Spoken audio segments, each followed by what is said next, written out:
Latihan login TOEFL Secure Browser. Untuk teman-teman yang mengikuti tes TOEFL ITP online dari rumah, mari kita belajar tentang bagaimana cara kita masuk ke program untuk menjalani tes nantinya. Yang pertama, silahkan teman-teman taruh program TOEFL Secure Browser-nya di desktop ya, jadi menyimpannya di desktop. Kalau masih di folder, silahkan di copy lalu pastekan di sini atau dipindah, di move ke sini ya, di desktop. Ini akan lebih mempercepat proses pembukaan program. Oke.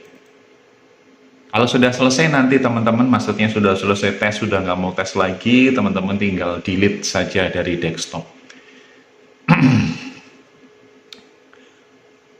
Oke, kita menunggu proses loginnya sampai ke halaman utama.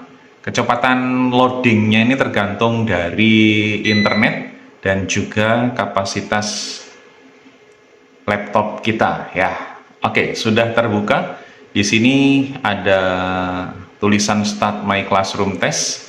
Ini dipakai untuk peserta yang tesnya datang ke LT. Sedang yang yang tesnya dari rumah itu memakai yang bawah Start My At Home Test. Oke, di sebelah kanan boleh izinkan saya promo dulu, teman-teman. Di sini ada 3 produk dari ITS, tes TOEFL ITP, yaitu yang akan kita jalani. Kemudian tes TOEFL untuk junior, itu untuk SMP. Teman-teman kalau memiliki anak-anak SMP atau adik-adik SMP yang pengen tes TOEFL, itu kita bisa ya, tetapi saat ini masih dengan konsep paper base ya, karena mungkin anak-anak SMP untuk TOEFL ITP online belum begitu biasa menjalani. Tetapi kalau bagi teman-teman yang sudah bisa menjalani dalam bentuk kelompok besar, bisa saya requestkan ke ITS ya. Untuk yang SD juga ada, namanya TOEFL Primary Test. Teman-teman yang SD untuk mau masuk SMP menggunakan TOEFL itu bisa memakai program yang satu ini. Ya, silakan menghubungi LT Gramedia Jogja kalau ingin mengikuti tes untuk SMP dan SD tes TOEFL ya. Oke, kita kembali ke masalah kita untuk latihan login. Kita klik Start My At Home Test ya. Untuk yang classroom test itu sangat gampang sekali, jadi teman-teman tidak perlu latihan, bisa langsung datang ke LT untuk ikuti tes dan nanti prosesnya lebih cepat daripada yang proses versi home ya. Oke, ini di sini ada beberapa poin yang bisa saya sampaikan. Yang di atas ini teman-teman adalah tanda silang untuk meng-close program kalau tidak jadi latihan. Terus kemudian teman-teman bisa klik ini tombol FAQ. Apa saja sih pertanyaan-pertanyaan yang mungkin teman-teman perlu tahu atau ingin diketahui, silakan saja nanti dibuka. Apa-apa saja permasalahannya bisa teman-teman dapatkan pertanyaan dan jawaban yang ada di sini ya. Tapi kita tidak akan membahas ini, teman-teman bisa lakukan sendiri di rumah. Saya kembali ke halaman depan. Nah, ini adalah halaman latihan yang sebelah kiri ini teman-teman, practice session. Sedangkan yang sebelah kanan ini adalah kolom yang dipakai nanti saat kita mau tes. Jadi berbeda ya, latihan sama tes. Yang kanan ini hanya pada saat tes saja. Ya, kalau misalnya tesnya siang, pagi-pagi teman tetap memakai yang sebelah kiri ini. Atau practice session. Kita klik tombol practice session untuk masuk ke halaman latihan. Halaman latihan dan halaman tes itu sama ya teman-teman untuk proses loginnya. Hanya perbedaannya nanti cara masuknya saja. Untuk menggunakan session number itu pada saat tes ya. Di halaman selanjutnya nanti akan bukan mirip tapi sama, hanya beberapa step yang mungkin dibedakan ya. Oke, login ini menggunakan 2 pilihan metode ya. Yang pilihan satu itu name and birthday, yang sebelah kanan itu memakai student unique ID. Teman-teman hanya perlu memakai salah satu ya. Kalau sudah pernah tes online di LT, teman-teman memakai yang sebelah kanan. Cukup memasukkan student unique ID dan family name-nya, lalu di-submit. Tetapi kalau belum pernah tes, teman-teman harus menggunakan yang sebelah kiri. Ya, harus ini dalam tanda petik ya. Oke. Kalau mungkin bertanya-tanya kenapa harus dibedakan, ya mungkin tujuannya untuk mempercepat ya, karena saya tidak tahu tujuan utamanya apa. Yang sebelah kanan dipakai secara praktis, sudah pernah tes, berarti data-datanya sudah dianggap benar. Data apa itu? Data nama, lengkapnya, tanggal lahir, bulan lahir, dan sebagainya sudah dianggap benar kalau di sebelah kanan ini. Sementara di sebelah kiri, itu kita membutuhkan data yang lebih rinci untuk mengisinya, supaya nanti ada cross-check. Namanya sudah benar atau belum, atau sudah sesuai dengan data yang masuk di ITS atau belum. Teman-teman silahkan ketik nama masing-masing. Di sini saya akan menulis nama LT Gramedia. Ini hanya contoh saja ya, teman-teman silahkan menulis dengan nama sendiri. Ya, kemudian pilih tanggal lahirnya dan pilih bulan lahirnya. Kalau sudah sesuai, pasti nanti akan bisa berhasil masuk ya. Saya coba untuk submit. Oh ya, sebelum saya coba untuk submit, teman-teman di sebelah kanan ini ada tampilan tulisannya chat. Ya, di sini chat, terus kemudian ada tanda silang untuk menutup program, kemudian ada tulisan chat dengan gambar cloud, dan FAQ. FAQ sama seperti yang depan tadi ya, kalau mungkin teman-teman bingung mau tanya apa gitu, bisa langsung di sini mencari pertanyaan-pertanyaan yang biasa disampaikan. Untuk chat ini maksudnya untuk nanti pada saat tes, teman-teman itu bisa berkomunikasi dengan proktornya ya. Misalnya saya kasih contoh, saya menulis chat, oh, di sini sepertinya hanya untuk menampilkan dan menyembunyikan ini ya. Jadi chatnya langsung di sini. Nanti ya kalau kita sudah berhasil login. Ya, jadi nanti ini form chatnya. Teman-teman kalau besok pada saat tes ada tampilan chat yang seperti ini dan dirasa mengganggu, cukup klik tanda icon ini supaya nanti bisa hilang ya. Jadi bisa kelihatan soalnya semua. Oke, supaya lebih fokus, kita langsung lanjutkan untuk login dengan metode name and birthday. Saya submit.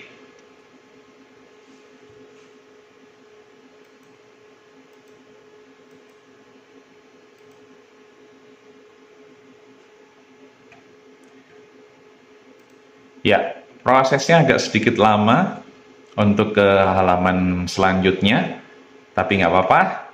Oke, kita sampai di consent form ya. Consent form ini ya silakan dibaca semua secara teliti.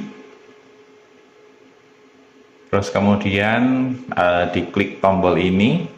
Ini adalah pernyataannya, dan kemudian teman-teman menyatakan bahwa teman-teman setuju dengan pernyataan yang diberikan dari ITS ya. Setelah diklik kotak kecil di sini, lalu kita klik tombol next untuk ke step berikutnya. Di step berikutnya teman-teman di sini ada 3 poin ya. Yang pertama itu speaker ya. Speaker ini silahkan diklik untuk mengetes apakah speaker kita aktif atau tidak ya. Oke, saya coba untuk klik tombol speaker. Caranya di sini klik. Ya, pura-puranya saya tidak mendengar suara. Lalu kemudian saya klik tombol no, lalu cari default speaker. Saya coba ganti default speaker, lalu teman-teman klik cek speaker lagi. Ya, nggak kedengar lagi. Oke, cari lagi. Kan tadi ada 2 nih, communication speaker. Coba lagi. Ya, oke. Akhirnya terdengar. Saya klik tombol yes. Ya, seperti itu prosesnya ya untuk pengecekan speaker. Kalau sudah terdengar suara, klik tombol yes. Kalau belum ada suaranya, belum terdengar, klik tombol no. Lalu mencari beberapa option yang ada di sini. Oke, kemudian di mikrofon ini sudah terdeteksi berwarna hijau dan ketika kita bersuara di sini sudah ada gambar ya yang bergerak-bergerak itu LED ya, LED bergerak-gerak. Berarti mikrofon sudah oke. Lalu kemudian di bagian kamera. Nah, di bagian kamera sudah centang hijau. Tetapi teman-teman perlu diperhatikan apakah di bagian ini menunjukkan wajah kita ya. Kalau ternyata bukan wajah kita tapi justru gambar statis, nah teman-teman belum bisa mengikuti tes ya. Jadi di sini harus kelihatan gambar kita atau video kita secara live ya. Semuanya sudah memenuhi syarat, centang hijau semua, lalu kita klik tombol next untuk ke tahap berikutnya. Oke, tahap berikutnya adalah foto wajah. Oke, foto wajah di sini kita paskan garis wajahnya ini ya. Nah, ini masuk wajah kita di situ, lalu kita take picture-nya. Jelek, ulangi lagi. Ya, sama-sama jelek. Emang dasarnya jelek, ya udah.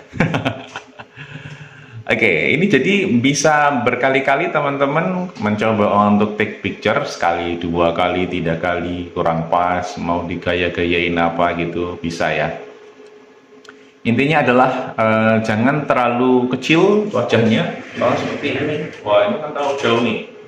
Nanti kameranya, programnya tidak bisa mendeteksi. Jadi dipaskan wajahnya seperti ini. Ini saya geser-geser, oke, take picture. Ya, oke, untuk pengambilan foto wajah ini, kalau teman-teman berkacamata, silahkan dilepas dulu kacamatanya. Lalu kalau sudah dilepas, nanti bisa dipakai lagi. Ya, sudah ada hasilnya di bawah, bisa langsung untuk ke step berikutnya, klik tombol next. Klik tombol next.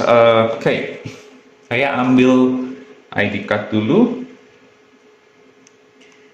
Oke. Umpama ini adalah ID card saya, jadi megangnya seperti ini teman-teman, jangan menutupi tulisan ya, seperti ini, jangan jari-jarinya menutupi, tapi tulisan tetap jelas dan bentuknya, itu adalah horizontal, posisinya horizontal, seperti ini. Lalu klik tombol take front ya. Ini satu tangan memegang mouse, satu tangan memegang ID card. Kemudian sebelah kiri tetap dalam posisi horizontal. Oke, sudah take front dan take back berhasil, lalu kita klik tombol next. Oke, untuk pada bagian ini adalah halaman verifikasi. Ya, semua sudah ada, fotonya oke. ID card-nya oke. Ini contoh ya, bukan ID card yang sesungguhnya, hanya kebetulan keambil yang ini. Langsung kita klik tombol next. Oh ya, teman-teman, kalau dalam step ini teman-teman ada misalnya, oh ini ternyata foto saya kok tidak begitu jelas. Teman-teman bisa klik back lagi ya. Terus klik back lagi. Nah, sampai di foto sini kita klik tombol take picture lagi ya.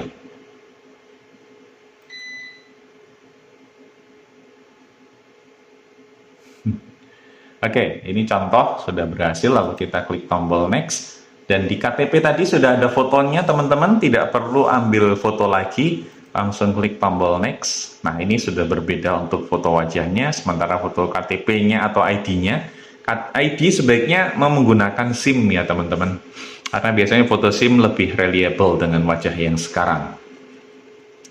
Oke, ini contoh pengambilan foto foto ID card dan foto wajah. Ya, lalu kita cari tombol next untuk ke step berikutnya karena semuanya sudah oke. Menunggu beberapa waktu. Biasanya sih tidak lama, sekitar 30 detik ya. Kalau 30 detik nggak bisa, kadang-kadang dia muter lagi. Atau kadang-kadang malah keluar.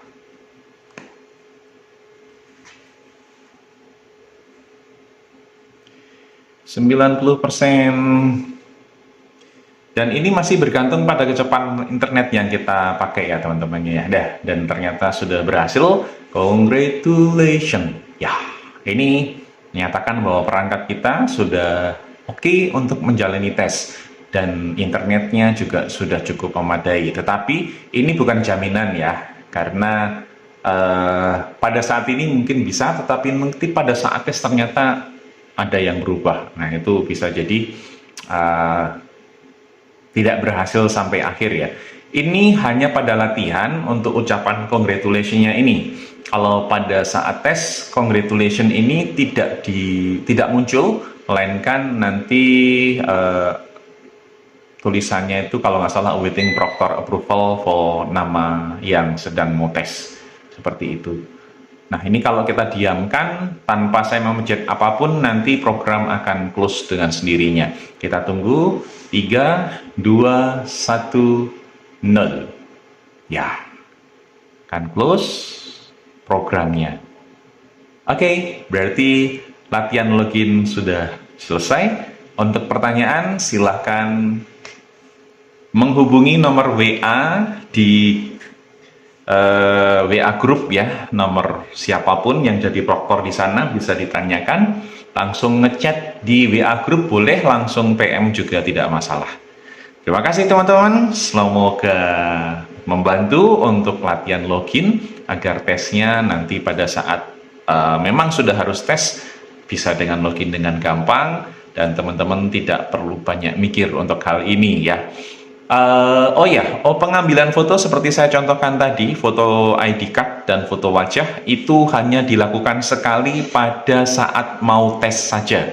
Ya, kalau sudah masuk tes, terus kemudian nanti misalnya ada gangguan, teman-teman nggak perlu foto wajah lagi, nggak perlu foto ID card lagi. Memakai foto yang sudah ada, jadi klik tombol next pada saat pengambilan foto wajah dan ID card ketika kita relogin.